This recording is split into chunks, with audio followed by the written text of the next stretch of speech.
I am a third generation politician from my family, and I have always seen my father take oath. There's a fine line in between taking the oath and reading the oath. Ever since childhood, I always wanted to take the oath, not read it. There are barely 4 lines. Being young in politics means bringing fresh new ideas, new energies. We see a lot of things that sometimes get overlooked. People did initially doubt the fact that I was only 25, will I be able to do it? Plus a woman. So, इतनी छोटी लड़की है, बच्ची है, पता नहीं हो पाएगा कि नहीं. But with time and with hard work and dedication, I was able to tackle it. Maybe sometimes people might think that we are frivolous. We might not be able to deliver. But I think that's only a stereotype, and we are here to break that stereotype. The Lok Sabha constituencies are too big. It's very, very difficult to cover the entire constituency during election campaign. What is more heartbreaking is that after the election campaign, most MPs do not go back. People really expect so much from their leaders, and it's so sad to see that they are let down.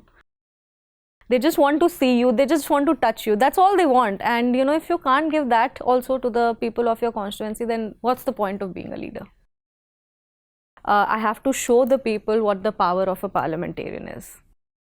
When I got the ticket, there was a video where I ran and hugged my father, and I started crying because this dream is as much his as it is mine, and we have dreamt of it together. So the moment my name was announced, I rushed to him, I hugged him, and I think words won't do justice to that feeling. It was a surreal moment. I feel that place of birth does not matter when you are contesting elections. I am the first woman parliamentarian from my constituency. The people of my constituency, before the whole election campaign started, they did feel neglected. I used to tell them कि आप लोग हमेशा बेटों को ही जिताते हैं, इसलिए ये होता है एक बार आप बेटी को जिता के देखिए. Politics is in my blood. When I am there in my constituency, I don't see it as ये कर सकते और ये नहीं कर सकते हैं. जो when you are with your people and you see a bunch of girls having golgappa, you also want to have golgappa, and I love golgappas. They are trying to stereotype the whole Bihari image that okay, Biharis are supposed to be a certain way, and they definitely don't say that in a positive way. It's a form of racism. Once you are in college, then people will say, oh, acha, you're a Dalit. Okay, matlab, there's an undertone to it.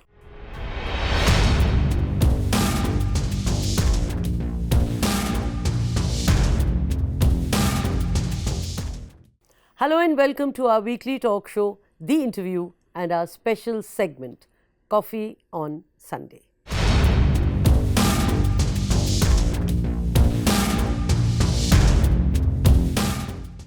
She interned as a reporter, but took the plunge because, to quote her, politics is in my blood. A third generation politician, Shambhavi Chaudhary made history being the youngest politician in parliament, barely 25 years old. Her father is an influential voice in Nitish Kumar's JDU, but she chose to join Chirag Paswan's party, her role model.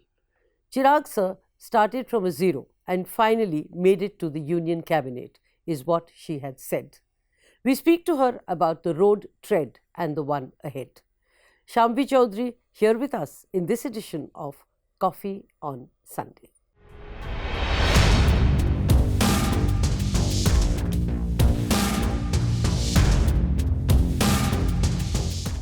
Welcome to the show, Shambhavi Chaudhary, a 25-year-old first-timer. Thank you. Thank you for having me, ma'am. Thank you to the entire team of Hindustan Times. Let me begin with a question which I ask every first-timer. How did it feel when you set foot in Parliament? And what was the emotion you felt while taking the oath? If I may be honest, it was a very overwhelming feeling because, we go through the entire process of getting the ticket, contesting the elections, winning the elections, and then making it to the parliament. And the whole election campaign is a tedious task. It's tiresome. It gets to you mentally, emotionally, physically. So you go through the entire process and then you make it to the parliament with people's consent, of course, with people's mandate. And to be there over there with all the blessings and love that I carried from the people of my constituency to the parliament. I was very overwhelmed. I was very happy. And of course, it's been a dream in our family for a very long time. And I think God chose me to fulfill that dream. So that feeling was also there. But with that, I also felt a sense of responsibility, because being a parliamentarian means you're a representative of the people, by the people, and for the people. So that sense of responsibility where I have to stand up for my people, where this is a platform where I have to be a voice for the people of my constituency, for the people of my state, for the people of my country. So definitely I was a little nervous also, but I think with sheer hard work, dedication, I will be able to fulfill the 5-year term. Only 5 years? No, definitely more than that, but for this 5-year, the first timer term. You said you were nervous. I don't think so, considering you were the only one who took your oath ex tempore without reading. So how did you practice? What did you do? Why did you think of doing that? So I am a third generation politician from my family, and I have always seen my father take oath. And it's not like it's very difficult. You know, there's a fine line in between taking the oath and reading the oath. And I don't think a lot of people understand that. And ever since childhood, I always wanted to take the oath, not read it. When I was taking the oath, I wanted it to be special. I wanted the people of my constituency to feel proud. A lot of people ask me that, did you practice all night? I was going to ask you that. Honestly, I did not practice it. We do get a reference one day prior to the oath. I just read that, and when I was reading it, I thought, oh, it's not that difficult. Maybe I can do this without looking at the paper. And once I was there, I started looking at the camera, and I didn't feel the need to look down, because I knew it by heart and I was taking the oath by heart. Are you telling me you didn't practice at all? So I did practice it, because I thought I didn't want to let down anybody, and not as much as people are saying. I just looked at it 3-4 times, and there are barely 4 lines. So it's not like it's very difficult to also learn those. I think I just gave in all I had while I was taking those, and I did it from my heart. But didn't you for a moment feel that maybe I'll stumble, maybe I'll forget the lines, so let me not do it ex tempore? No, I didn't think I would fumble. Once I was looking at the camera, the words came to me naturally. Because I had read it, and I was, I think, the 100th or the 110th person taking the oath that day. So I had already heard 100 people take oath, so it was not like I was going to forget anything. And I've been a good student, so I it can see was that. there. The fact that you are the youngest MP, that is being, of course, spoken about and written about. What does it mean to you, and what does it do to you?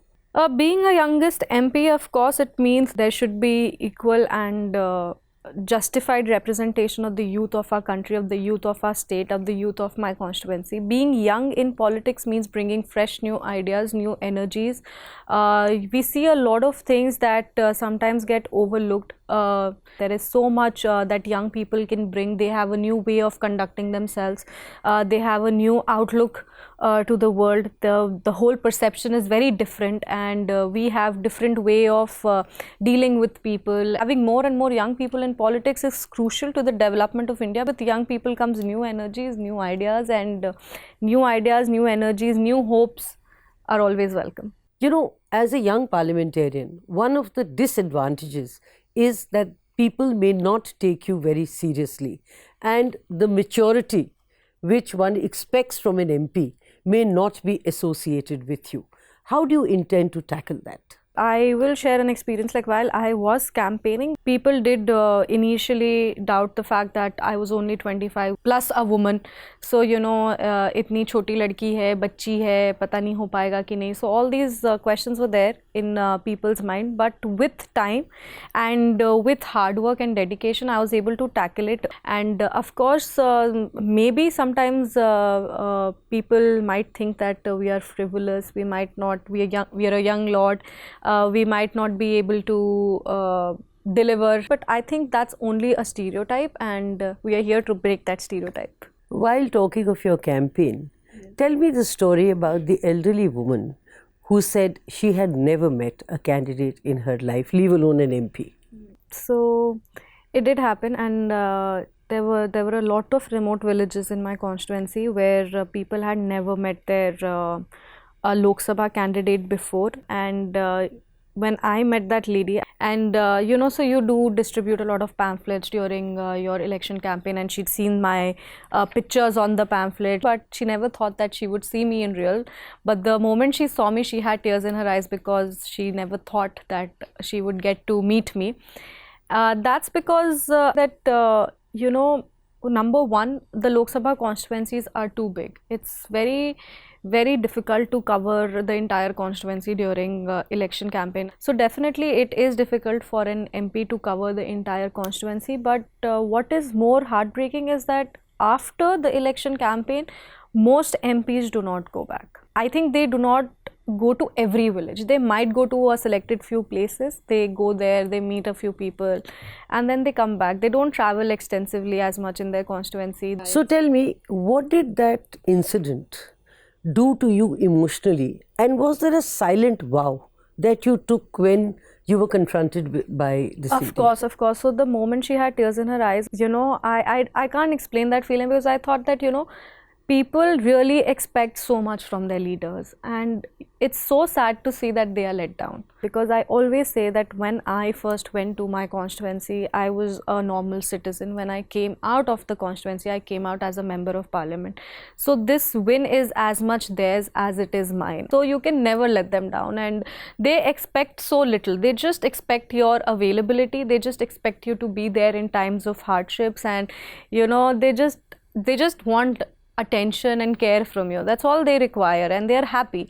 They just want to see you, they just want to touch you. That's all they want. And if you can't give that also to the people of your constituency, then what's the point of being a leader?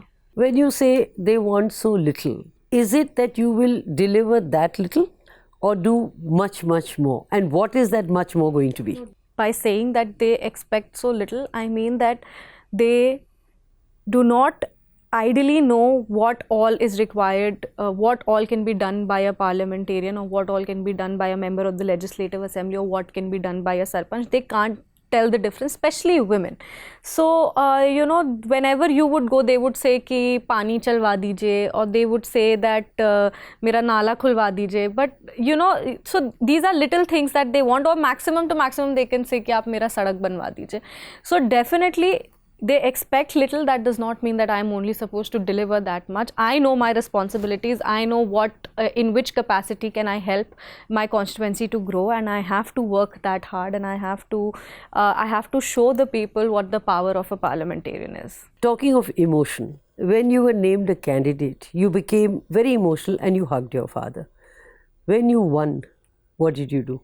So when I got the ticket, there was a video where I ran and hugged my father, and I started crying. That was because, the whole process of getting the ticket, you are in ambiguity. You don't know what is going to happen. There is infinite possibilities, and you always keep thinking कि ऐसा होगा कि नहीं होगा. You are in a space where you don't exactly know what is going to happen. You're just waiting, and we were in that period for a very long time. And after the name was announced, I had to go meet our party's president, Shri Chirag Paswan ji, and before that I was at my in-laws' place, and before that I wanted to go and meet my father, because this dream is as much his as it is mine, and we have dreamt of it together. So the moment my name was announced, I rushed to him, I hugged him, and I think words won't do justice to that feeling. I was definitely very excited, but also very overwhelmed. It was a surreal feeling, it was a surreal moment, and I just wanted to feel that moment with my father for 5 minutes. And when you won? And when I won, of course, I didn't honestly get the time to, because there's been so much happening.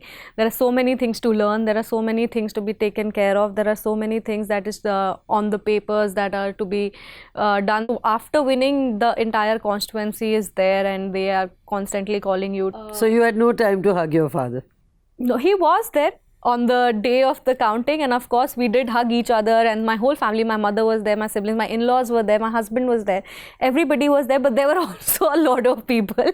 So I did hug him, but I had to go meet other people also. I'm going to tread personal and sensitive ground, if you will let me, and ask you, especially when you talk about your father and your father-in-law, who said that your father had nothing to do with your getting a ticket. And the more damaging, if I may use the term, was that if he had asked for your ticket, it would have never happened. Now tell me about that. I think what he exactly meant was that there were a lot of questions being raised that on nepotism in politics, and the question that was being raised was she got the ticket only because she is Ashok Chaudhary's daughter, and all my educational qualifications and credentials were being looked. They were not being taken into consideration. So when this statement was made, in fact, definitely getting the ticket, in the entire process of getting the ticket, my father was not involved. I was indirectly pursuing a ticket. So in the whole process, my father was not involved. And a lot of people in the state were thinking that, oh, she has only got the ticket because she is Ashok Chaudhary's daughter. So my father-in-law was politely denying all these facts and said that no, it's not because she is so-and-so's daughter. And where he made the statement of she would not get the ticket if Ashok Chaudhary was pursuing for it. I think that statement was made on the same grounds, nepotism in politics. Our party's president, Shri Chirag Paswan ji, did say something like that, but in a completely different angle. What he meant was that if she gets the ticket, she's getting it on her qualifications, and because she is educated and she can be a voice for the youth, that is why, and because she's a woman, I am allowing her this representation in the party, not because she is so and so's daughter. What about checking your horoscope? And then again, I'm quoting your father-in-law, who said, क्योंकि कुंडली देखी गई और उसमें राजयोग था और ये हुआ कि वो जीत जाएंगे तो उनको टिकट मिला, उसके बाद उनको टिकट दिया गया. So, in my family, we very firmly believe in astrology, and politics, I also feel, is a lot about destiny. You go where destiny takes you. And चुनाव के पहले उन्होंने सभी कैंडिडेट्स का एक टाइम ऑफ बर्थ और date of birth मांगा था, जिसके हिसाब से उन्होंने कुंडली बनवाई थी, और अगर किसी का कुछ गड़बड़ था तो उसको पूजा पाठ से ठीक किया गया था. Time and again we have made our birth charts and seen what is going to happen, if it will be good or not. But as far as our party's president, Shri Chirag Paswan ji, is concerned, he also believes in astrological charts, and I think it's a good way to look out for the possibilities and look out for the outcomes, because when you are in a space of uncertainty, you always look out for comfort. कुंडली देखी गई थी कि नहीं? हाँ, कुंडली हमारी देखी गई थी. पॉलिटिक्स जो है, राजनीति जो है, वो एक स्पेस ऑफ अनसर्टेनिटी है, कुछ भी हो सकता है, कभी भी हो सकता है. तो इसमें जो थोड़ा बहुत सुकून मिलता है वो हम लोग को एस्ट्रोलॉजी के चार्ट से मिलता है, और हमेशा लगता है कि नहीं, अगर ये कुछ गलत होने वाला है तो उसको अभी फिक्स कर देते हैं, उसको स्टोन्स और उपाय कर लेते हैं उसका. इसीलिए एंड चिराग पासवान जी मानते हैं, तो चुनाव के पहले उन्होंने सभी कैंडिडेट्स का एक टाइम ऑफ बर्थ और डेट ऑफ बर्थ मांगा था, जिसके हिसाब से उन्होंने कुंडली बनवाई थी, और अगर किसी का कुछ गड़बड़ था तो उसको पूजा पाठ से ठीक किया गया था. तो तुम्हें टिकट क्यों मिला? कि तुम 25 साल की हो, कि तुम्हारे फादर पॉलिटिक्स में हैं, कि तुम्हारी कुंडली में राजयोग शुरू हो रहा था? नहीं, मेरे को लगता है मेरे को टिकट बस इसीलिए मिला क्योंकि हम एक पढ़े लिखे युवा थे, राजनीति में हमारी रुचि थी, और हम मानते हैं कि जो भी प्रोसेस था कैंडिडेट सेलेक्ट करने का, वो सारे प्रक्रिया से हम लोग गुजरे. How did you handle being seen as an outsider? Because except for your mother-in-law's connect to Samastipur, which is your constituency, there was not too much of your association with it. And is that why you use the Aapki Beti line as a strategy? Yeah. So honestly, I feel that place of birth does not matter when you are contesting elections, and what is important is that you represent your people in a correct way, you have the vision, you have the strength, and you have the qualifications to stand up for your people in times of hardships, in times of despair. You can bring better and better solutions to the people. You can bring more and more policies, more and more benefits of the policies to your people. I think that is a good representation, and that is a good leader. For that, I don't think place of birth matters.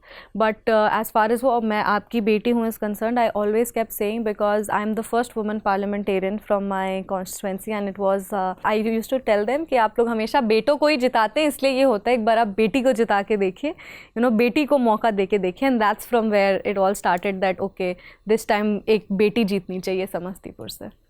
So तुम्हारी जीत इस वजह से हुई कि एक बेटी जीतनी चाहिए, या काबिलियत की वजह से? काबिलियत की वजह से डेफिनेटली. हमको नहीं लगता कि बेटी मान के सिर्फ बेटी के मुद्दे पे कुछ लोग वोट कर सकते हैं, पर बिहार में सेकंड लार्जेस्ट मार्जिन से हमारी जीत हुई है. 1,87,000 वोट से हम जीते, which is a huge margin.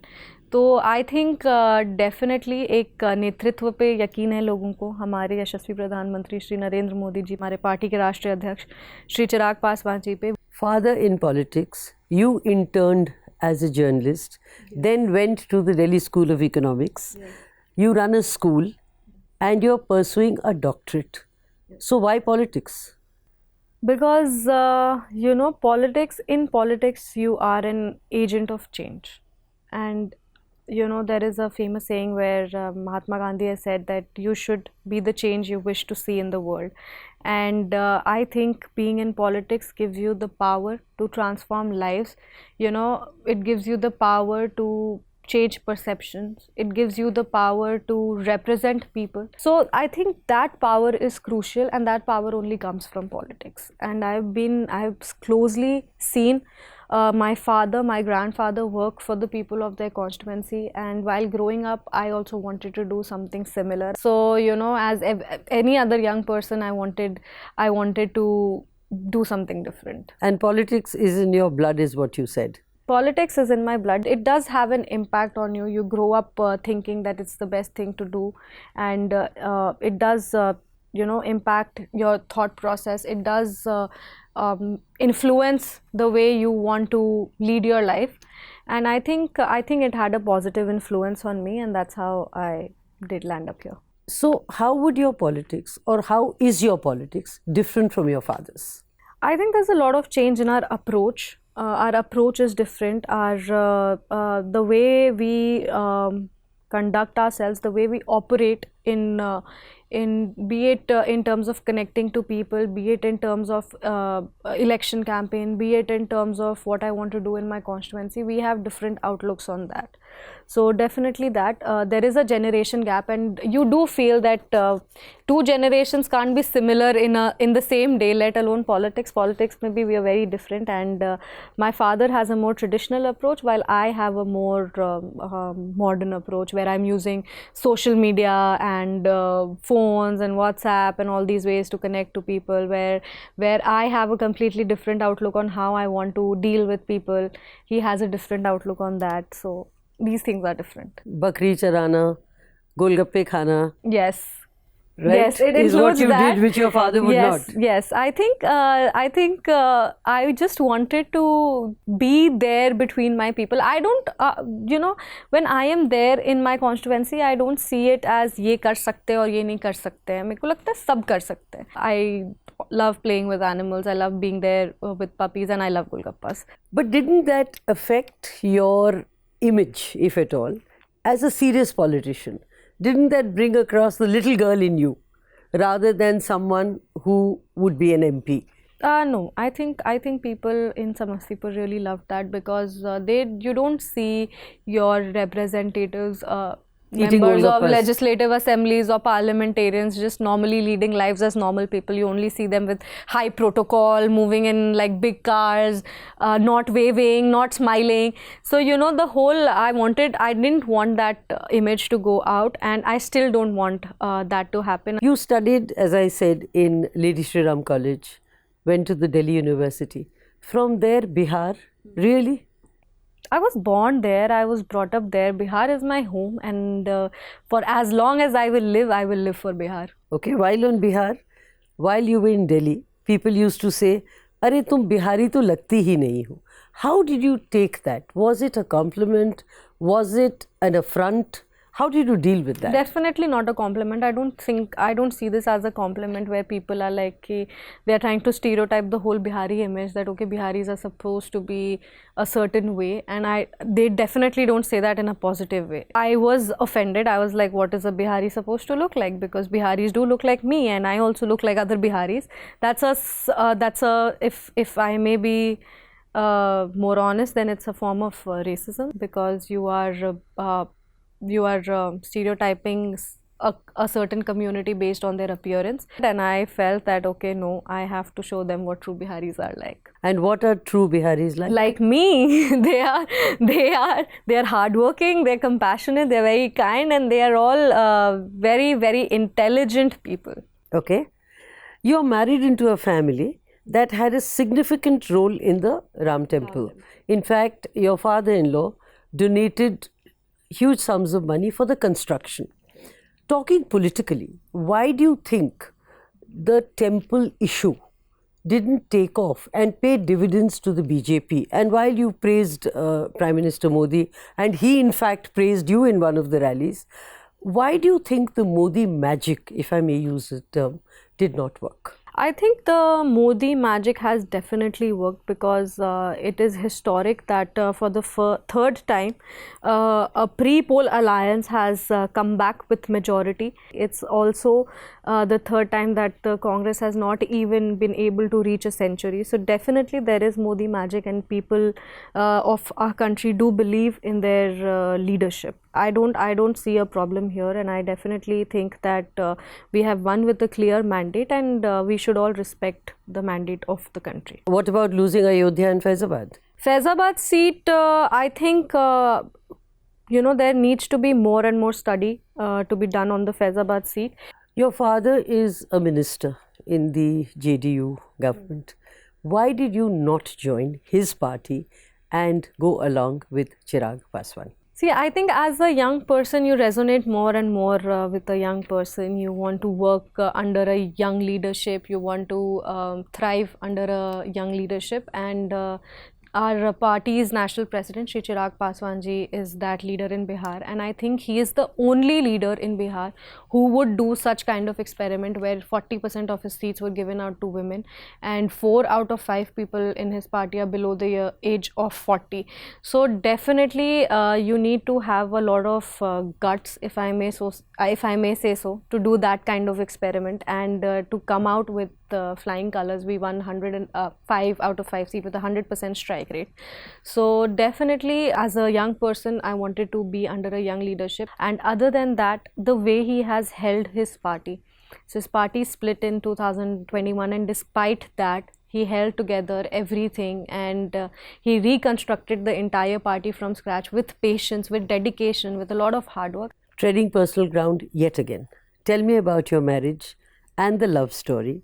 What were, on a serious note, what were the challenges, and did those impact your elections, or did it work as an advantage of, bringing two castes on the same platform? So first let's talk about your love marriage and then go on to the challenges. So yes, I had a love marriage, and it was an intercaste marriage. I am a Dalit, and I got married to a Bhumihar boy, but we met in college. At that time, you only seek good partnership. You only want to be with somebody who is supportive, and you want to be with somebody who's a nice human being. And I saw all these qualities in my partner, and I decided to get married to him.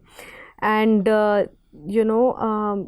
talking of caste, his father, my father-in-law, Acharya Kishore Kunal, has worked more and more for the downtrodden. If I'm right, he was among those who got these people as priests in temples. Correct. He was the first person in northern India who did that, who appointed a Dalit priest in Hanuman Mandir in Patna. I think no other person has worked as much for Dalits as he has alone. But were there challenges, and did those challenges impact your election later? Coming to the election campaign, a lot of people thought that I am married into a Bhumiyar, so I am a Bhumiyar now, or they would say that okay, she's not a true Dalit because she has married a Bhumiyar, and she's not a true Dalit because she does not know what caste identity is. So obviously all these problems were there, but I think it all worked out in my favor. Let me quote you. Though I come from a privileged background, I have seen discrimination, unquote. Take me through those experiences. What did they do to you? When we were in school, people always used to talk of Dalits and reservation in a very not in a very tasteful manner. They were not very respectful of the fact, and I grew up thinking that okay, being a Dalit is not, from what friends used to keep saying, that okay, maybe something like being a Dalit is not nice. You grow up listening to that, and people, after, when we were in 9th and 10th, we were supposed to fill out our forms where you were supposed to give your you were supposed to write your caste, if you're from reserved category or not.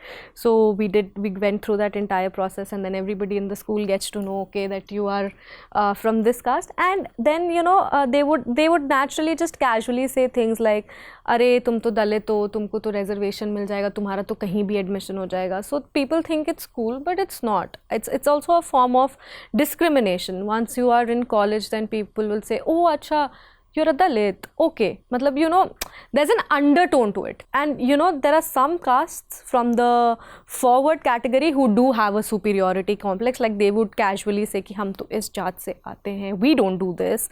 So you feel कि okay, तो आप के जिस जात से आते हो, क्या वो मतलब हम लोग क्या खराब जात से आते हैं? So these are some questions. These are just casual ways of I think caste discrimination that is still there.